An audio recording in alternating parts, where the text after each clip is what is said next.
Bonsoir à tous et bienvenue dans ce 19-20 régional à la une de l'actualité normande de ce samedi 19 février. Enfin, on parlera ce soir d'une discipline méconnue, l'aïkido, un art martial venu du Japon et très peu médiatisé en France, notamment parce qu'il n'existe pas de compétition. Nous irons au Havre où l'un des ambassadeurs de ce sport, Christian Tissier, donnait aujourd'hui un stage de formation. En France, c'est un pionnier d'une discipline peu connue. Christian Tissier a été le premier non-japonais de l'histoire à avoir atteint l'un des plus hauts grades de l'aïkido, le 8e dan. Il était au Havre aujourd'hui pour un stage à destination de pratiquants confirmés. Mehdi Weber et Marie Benoît y ont assisté. Regardez. Aïe.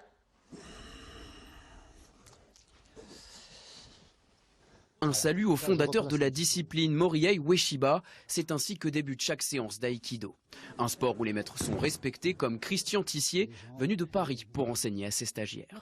J'ai vraiment besoin d'équilibrer mon mouvement. Et ensuite, je dis voilà, okay. Est-ce qu'on est en contact? Oui, on est en contact. Ce mouvement en pivot s'appelle le tenkan, un apprentissage fondamental de l'aïkido. Ce sont des formes imposées qui sont la mémoire, si vous voulez, de la technique. C'est un peu des gammes, si vous préférez. Donc on a besoin de ces gammes sur le plan physique, on répète, pour ensuite faire des applications, c'est-à-dire une attaque et un mouvement. Un code à perfectionner sans cesse, et pour ses élèves, Christian Tissier c'est la référence.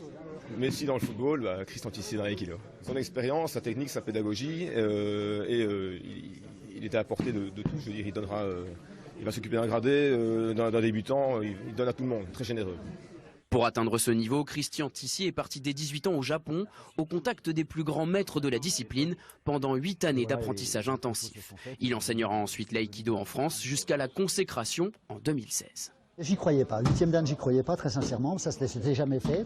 Et je pense que pour les Japonais aussi, à un moment, ça a été une étape à franchir, parce que non seulement ils avaient ouvert l'aïkido au monde, bien évidemment, puisqu'ils ont envoyé plein d'experts dans le monde entier, mais en même temps, c'était dire, voilà, on n'est plus les seuls.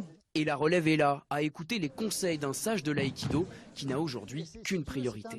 L'important, c'est de transmettre, parce qu'on ne peut pas avoir appris de ses maîtres tout un ensemble de choses, on ne peut pas ne pas les transmettre. Vecteur d'une tradition qui se perpétue, Christian Tissier veut aussi être l'ambassadeur de cette discipline, encore méconnue en France.